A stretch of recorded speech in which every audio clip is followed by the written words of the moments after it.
Hi guys, Rachael here. Welcome to the Ditch the Diet podcast.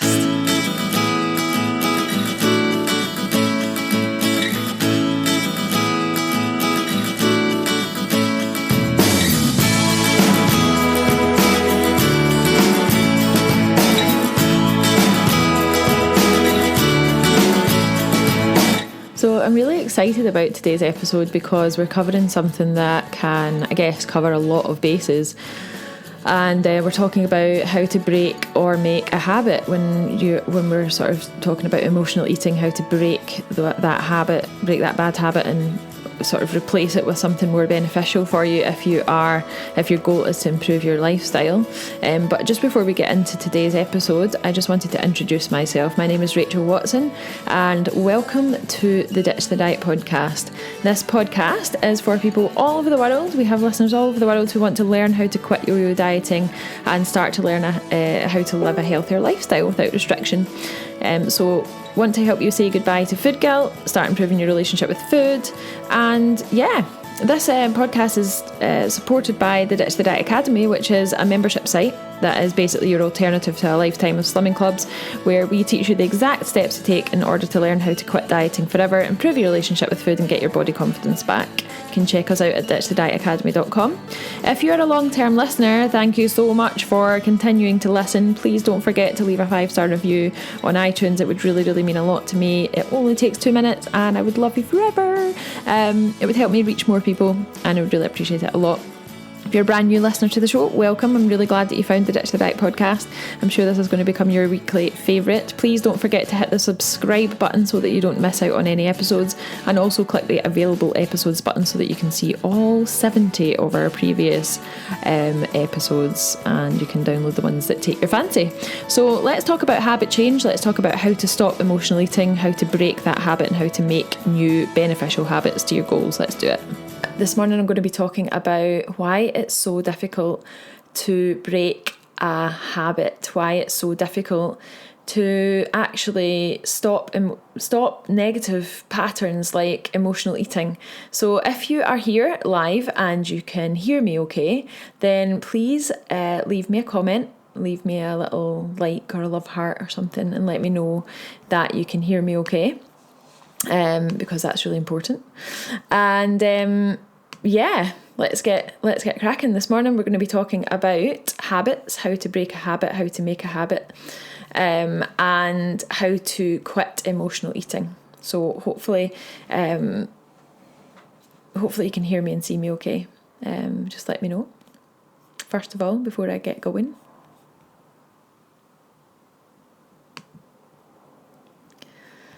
I know the internet connection can be a bit slow here where I am, so hopefully it's actually working and you can hear me okay.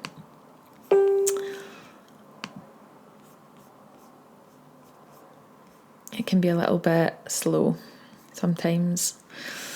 Yeah, okay, cool. It looks like you can hear me okay, which is great. Fab. Okay. Right, let's talk about habits. So first of all, we're going to talk about what exactly are habits, because if you don't know what they are and sort of where they come from and how they affect your life, then it's difficult to talk about how to change them. Recently, we launched a 2-part blog on the Ditch the Diet Academy website, which I'll post a link to once the video's finished. And we were talking about habits. Are they controlling you? So, quick question for you guys that are watching. When you woke up this morning, how long did you have to think about the fact that you were going to wash your face and clean your teeth? So was it a conscious decision that you made, or did you just get up and that you managed to actually just go and wash your face and clean your teeth without even thinking about it? Also want you to think about when was the last time you got into your car to drive? And how long did you have to think about the fact that the decision you had to make next was to put your seatbelt on? So how long did it take you to decide to put your seatbelt on? Hopefully the answer is that you just did it automatically. But when you really think about it, it tells you a lot about the behaviour that you are displaying. So if you get in your car and you've got your seatbelt on and you've driven to where you were going to go without even thinking about it, then that is a habit. That is a habit that would be, it's an action that you take every single day and in a similar way every single day. And these kind of habits actually make up the vast majority of your day-to-day behaviours. So a lot of the day-to-day behaviours that you actually have at the moment are habits, and they are hardwired into your brain. And that is why it is so difficult to break habits like emotional eating, because believe it or not, these habits are hardwired. They're hardwired. They are things that you do all the time. They're routines, and these routines are literally hardwired into your brain, and that is one of the main reasons why they are so difficult to break. And these habits will be acted upon, so something like emotional eating, for example, these habits will be reacted upon or acted upon if you are not paying attention at the time that you're doing them. So unless you actually think to yourself, do I have to put my seatbelt on this morning? Do I have to clean my teeth this morning? And you actually stop and think about it, these actions will happen, especially the one when you're getting in your car and put your seatbelt on. Obviously, when you first started to learn how to drive, that was something that you consciously had to do. You get in the car, you put your seatbelt on, you check your mirrors and all that stuff. But nowadays, you probably get in your car and you don't even realise it. For those of you that don't drive and you walk to the bus stop every morning at the train station, it's not something you have to think about because you do the exact same thing every single day. So in this video, I'm going to try and explain to you exactly what a habit is, and then how to actually change your habits and mould your habits and behaviours into something that actually benefits you rather than hold you back. Because habits can be positive things, but they can also be negative things, and they can be very, very hard to break. And they can also be habits can be something that can actually hold you back from achieving what you want to achieve. And this doesn't even have to be related to weight loss and lifestyle change. It can be productivity at work, it can be productivity at home, it can be productivity with the kids, it can be lots of different things. And if your habits are not in line with what your goals are, then they're going to hold you back, and there's a psychological, hardwired, ingrained in your brain reason for this. And they will be acted upon if you're not paying attention. So one of the things we will talk about a bit later on is being mindful of your habits and actually being aware of what you're doing and aware of the actions that you're taking. And make no mistake, if you don't address your habits, then they will hold you back, because this hardwired series of actions that you undertake every single day will call for you every single night. So for example, if you have a couple of biscuits after your evening meal, or you're always grabbing a dessert after you eat something savoury, or you always come in from work and pour yourself a glass of wine and it's just a habit, these things are obviously going to have an effect on your overall outcome. And they can, like we said in the blog, habits can make or break a healthy lifestyle, so we need to understand them first and foremost. When people join Ditch the Diet initially, a lot of people expect me to just hand them a meal plan and tell them what to eat and how to exercise. But ultimately, that has actually never, if you think about it, how many times have you tried to do that in the past and you're still watching this video thinking, why can I still not stick to something? And the reason for that is very, very simple, is that you have not addressed the most important part of the change that you're trying to make. And the most important part of the change that you're trying to make is you're actually trying to make and break habits. You're trying to break negative habit patterns, and you're trying to make new positive habit patterns. And you do not address that by simply addressing what you eat and how you exercise. And that is personally, my opinion, that is one of the main reasons that people actually fail at the first hurdle and stop dieting and yo-yo diet, start a diet, fall off the wagon, start a diet, fall off the wagon. And then before you know it, you're like 10 years down the line, you're heavier than you were when you started going on a diet, because you've never actually addressed your habits. You've never addressed the most important thing. You've never addressed these hardwired, habitual rituals and routines that are taking you further away from where you want to be. So let's talk about what exactly a habit is. So a habit is a set of actions that are combined together in a routine, which is cued by a particular event, and that results in a reward. So I want to give you an example of that first of all, so that you can actually understand what I mean by that. So I'm going to talk a little bit about my morning coffee, which I absolutely love my mug. This is one of the best mugs ever. I've got quite a few avocado mugs because I am that guy. So when I make my coffee in the morning, I have a routine, right? Every morning, I'm a creature of habit. I am a serious routine person. Those that know me will tell you exactly what happens if I am out of my routine, and it's not pretty. So I wake up in the morning, I go into the toilet, I jump in the shower, I wash my face, I go to the toilet, brush my teeth, and then come downstairs and press the button on my Nespresso machine to heat it up. Then I do a bit of tidying up, then I make my coffee, and then I come downstairs. Again, there's 3 levels in my house, so it's downstairs for coffee, downstairs into my office where I'm sitting here for work, and I will sit with my coffee and read a few pages of a book usually a business book, and then that only lasts about 20 minutes. And I've always got my book here. This is the one that I'm reading at the moment. It's called Building a Story Brand, and it's always there so that I know that there's no excuses for me to stop doing that. Once I've done that, I check my emails, reply to emails and messages, and then I've done that before I've even realised that I've done it. It's already done before I even know that I've done it. It's such a hardwired habit. But the first time I did that, it required quite a lot of brain power. The first time I did that, it required a lot of focus, a lot of habit, a lot of making the habit. So I just moved into this house 6 weeks ago. So obviously that took me a little while to establish that routine. I had to think about, where the light switch is to get into the bathroom, how to switch the shower on, how hot the water was, where I was going to plug the Nespresso machine in, how I was going to navigate myself around the kitchen, where things were going to go in my office, all of these things. So I had to think about it. What side of the kitchen the refrigerator's on to get the milk from, all these things. Like, I had to think about it, and 6 weeks later I'm doing it without even thinking about it.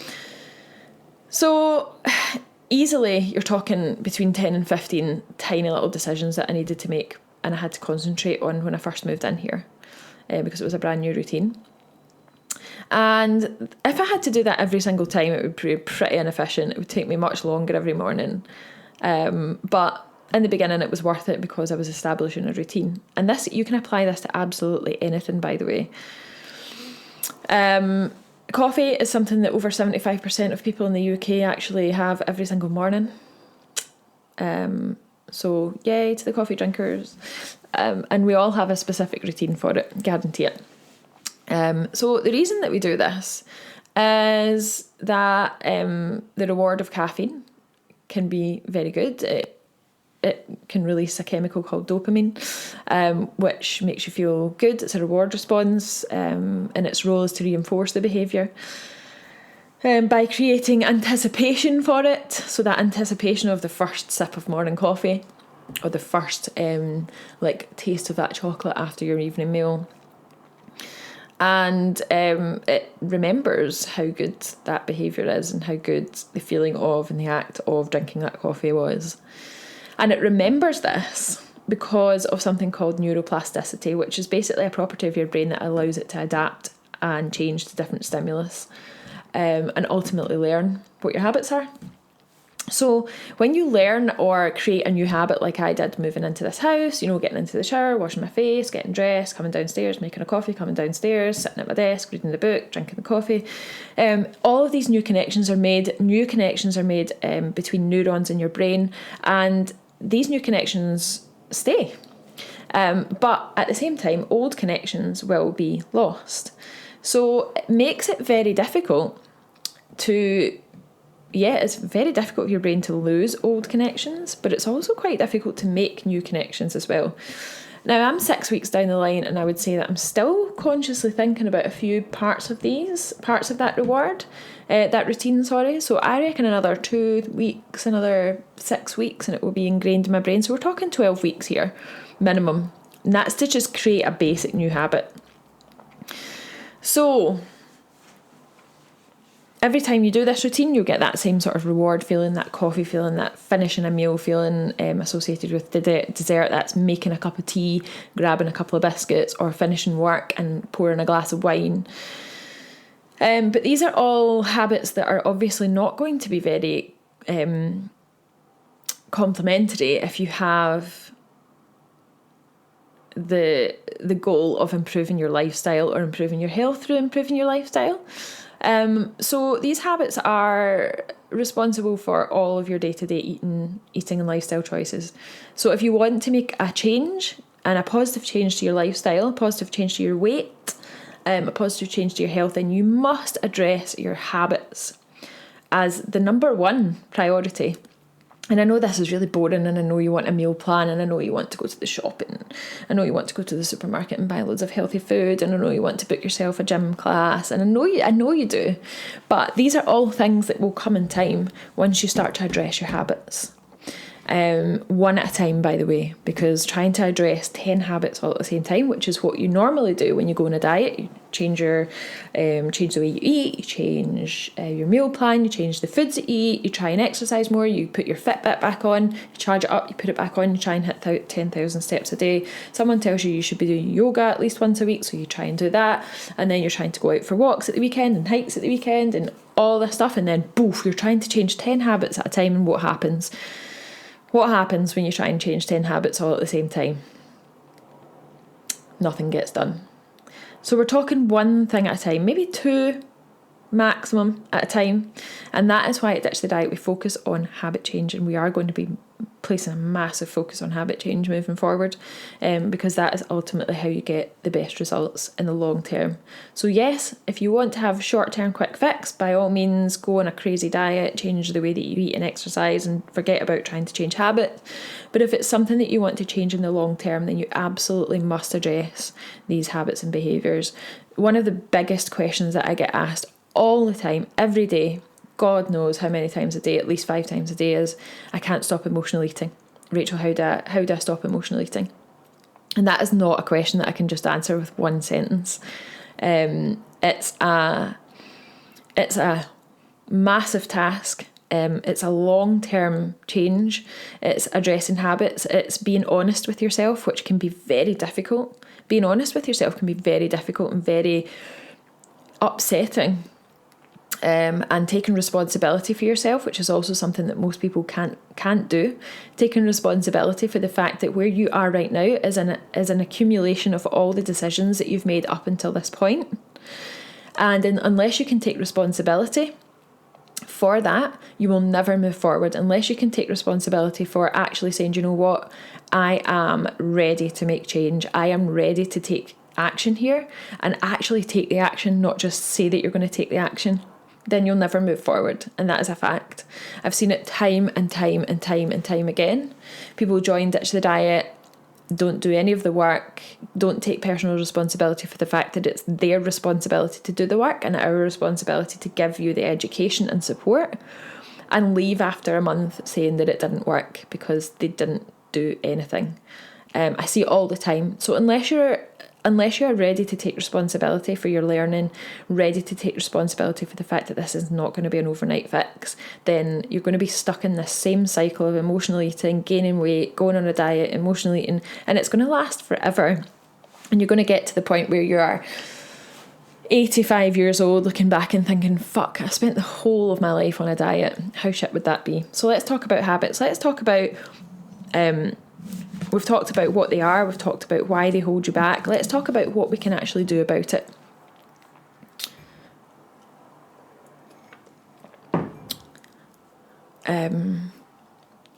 But just before we do, let's talk about things that actually stop you from being able to do that. So when you're trying to create a new habit, there are a few things that make it more difficult. During times of stress, you are less able to make decisions over habitual actions. It's not as easy. So sometimes before you even address the habits, you need to address the stress. You need to address things that are maybe causing you to resist a habit change. And yeah, I know it sounds like there's a lot of work to be done here, and there is a lot of work to be done here, but it's fun at the same time. So sometimes before you can even address the habit, you need to address why you're finding it so difficult to change the habit, and sometimes that can be addressing stress, because there may be as many as 30 or 40 habits that are actually holding you back. So if you don't address these habits, this could be the biggest stumbling block between you and having success. Most of the habits that you do, most of the actions that you do on a day-to-day basis are habitual, and this includes things like going to the gym or avoiding going to the gym. It includes all of your food choices, the number of times that you snack, what time you go to bed at, your dental routine, your coffee routine. Habits are routines you undergo after experiencing a cue, because your brain wants to be rewarded by something. They're hardwired into your brain thanks to physical changes or neuroplasticity, and you're more likely to give into habits if you're not paying attention or if you're stressed. And even if you do manage to resist a habit, sometimes cravings can get in the way and make your life quite difficult. So I want you to think about one habit that you're trying to break at the moment, just one, and I want you to keep that in your mind. So just think of one habit that you are thinking about that you want to break at the moment. Just think of one. If you're watching live, comment and let me know. Let me know if there's a particular habit that you're trying to break at the moment. If you're watching on the replay, then do the same thing. Let me know. Comment on a habit, even a habit that you're trying to break, or even a habit that you're trying to build, or a positive habit that you're trying to make. So a negative habit that you're trying to break, or a positive one that you're trying to make. Pop a comment and let me know. If you're listening on the podcast, feel free to pop me an email to rach@ditchthedietacademy.com and let me know, because this is going out in a podcast episode too. So as I mentioned before, these habits are hardwired into your brain. They are literally a part of you. So we can't just sit there and hope that they're going to go away, because they're not. It's just not going to happen. This means that you have a few different options.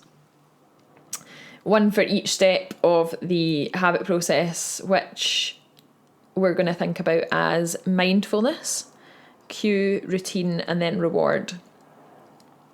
So one of the things that we put in the blog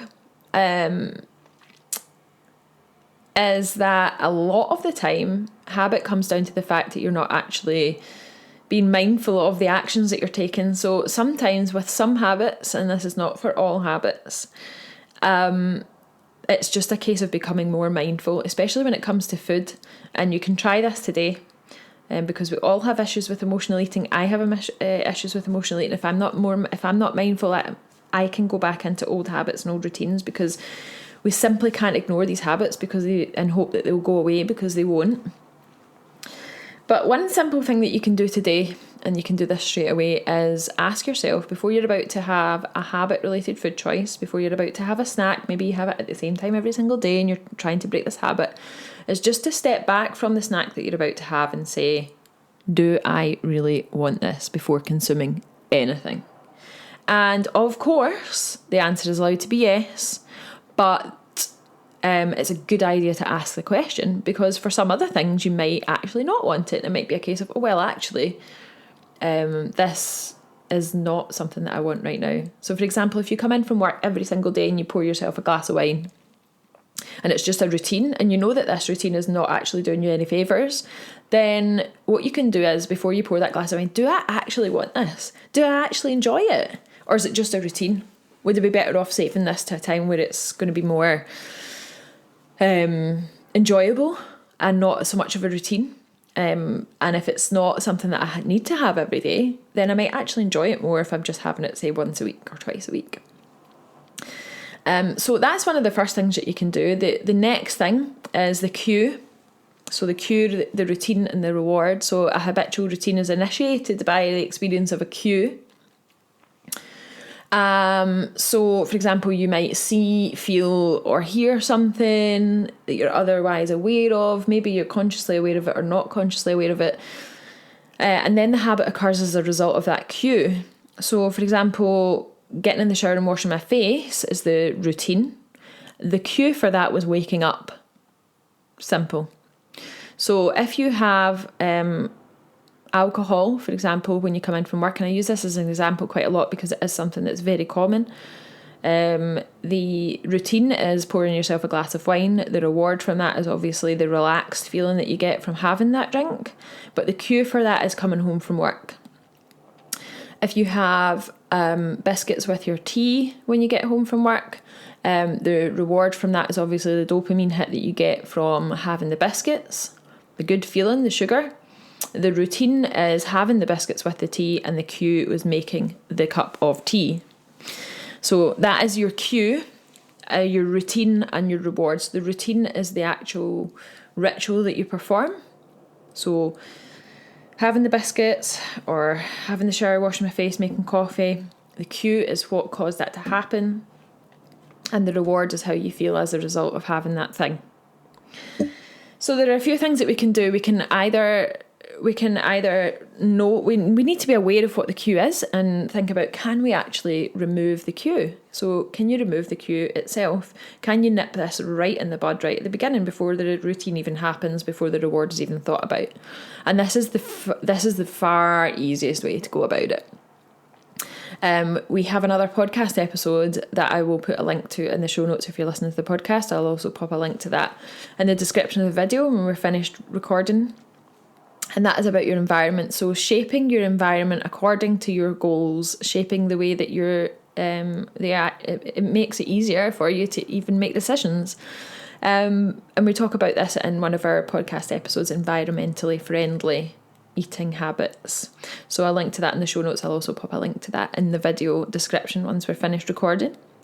And that is obviously one of the easiest ways to change a habit, is to nip the cue in the bud and remove the cue. Or even just change your environment so that the cue is not there, or change your routine before you even get to the cue. And then if you can't remove the cue or change the cue, then we have to understand what the routine is and try to interrupt your routine. One of the quotes from the blog that is posted on the website about habits is, the problem with habits isn't that they exist, but that you'll complete them without realising, and you can't be mindful all the time. It's impossible. So once you know your routine, you can interrupt it by, again, shaping your environment and your initial action. So for example, if you always have a dessert after you have a meal, or you always have something sweet and you want to break that habit, instead of deciding that you're going to have this sweet treat after a meal, you will go out and walk the dog for 10 minutes or 20 minutes. Whatever it is that you want to do after that is interrupting your routine. So you're completely interrupting that habit. It's like, oh, this is not what I normally do, but I'm going to continue to do this, and I'm going to break the old habit and introduce this new habit. So we've got knowing the cue, removing the cue if you can't do that, knowing the routine, understanding why you perform the routine, and interrupting the routine. And finally, if none of that works, you can actually tackle the reward. And this is a bit harder to do because it's not always obvious what the reward is. So if you have, for example, if it hits 3 o'clock in the afternoon and you're tired and hungry and you always go for that chocolate bar on your work break, for example, is it the chocolate that you actually want? Or is it the break? Is it the walk to the vending machine or the cafe? Is it the conversation that you have with your colleagues? Is it just the sunlight? Is it just the fact that you want to escape your desk or the person you sit beside because they annoy you? And we have to actually work out what the reward is from the routine. And maybe, for example, maybe you don't actually want to snack. Like, do I actually want this? Maybe it's the fact that you just want to get up and walk around. So instead of doing that, could you possibly go for a walk for 10 minutes, or just walk to the toilet? Or, because I know we're not all lucky enough to work from home, and we can't always just get up and go for a walk whenever it suits us. So that's just another thing. So think of these steps. think about so we spoke about what is the habit that you want to break. So think about what the habit is that you want to break. Remember, I asked you before to tell me what exactly is the habit that you're trying to break. Think about that, and then have a go at mapping it out. And this is what we do as part of Ditch the Diet. We map out our habits. We're going to be doing loads more of this. What is the cue? What was the routine? And finally, what was the reward? So could the cue be avoided? Could your environment be changed so that it's avoided completely? Your routine, so work out every single step and see where you could interrupt that routine by intentionally doing something else. And then think about the reward. What do you really get out of performing that behaviour? What do you really get out of it? Could you get the same thing from something else, or could there be something more useful towards or in line with your goals? And if you can work out how to change this, you can work out how to interrupt emotional eating right at the core, right at the beginning. And you know what? It's not easy. It's not always going to work. But this is something that you can definitely do. And when you look back in 6 to 12 weeks' time and you've interrupted one habit, I'm not talking about you trying to change millions of things all at the same time. Like I said before, that's not a good idea. I just want you to pick 1 or 2 things and really intentionally work on changing that. So if this has been useful and you have found this video useful this morning, I'd love you to let me know what you think by placing a comment. And if you think it would help other people, then please share the video. It really would help. If you're listening on the podcast and you've enjoyed this episode, then please don't forget to scroll down on iTunes and leave a 5-star review. I would really appreciate it. Thanks for watching this morning. Thanks for listening if you're listening on the podcast. Always appreciate you very, very much. And I'll be back next week with another insightful video. Take care.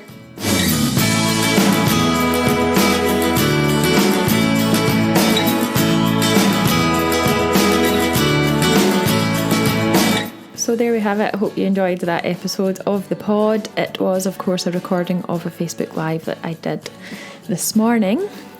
So if you'd like to see that in video version, I'll put a link to the video in the show notes so you can watch the video if it takes your fancy. And I'll put all the links that I mentioned in the show notes. So whether you're listening on Spotify or iTunes, just scroll down or tap your screen and you'll see all the links there. If you would like to download your free copy of our emotional eating worksheet or workbook, then you can do that from ditchthedietacademy.com. Just scroll down on the front page and you can download a whole load of freebies from there. If you haven't done that already, there are loads of free stuff on the website, including our ebook, How to Quit Yo-Yo Dieting, our emotional eating workbook, which I've just spoken about, and you can also download some free recipes. We have 10 free recipes and 10 plant-based recipes to download there as well. So loads of really good free stuff on the website. If you're listening on iTunes, please don't forget to leave a 5-star review and subscribe to the pod. We release a new episode every Thursday and we have some really, really great episodes coming up in the next few weeks. So again, thank you so much for listening, and I will see you again next Thursday with another episode of the Ditch the Diet podcast.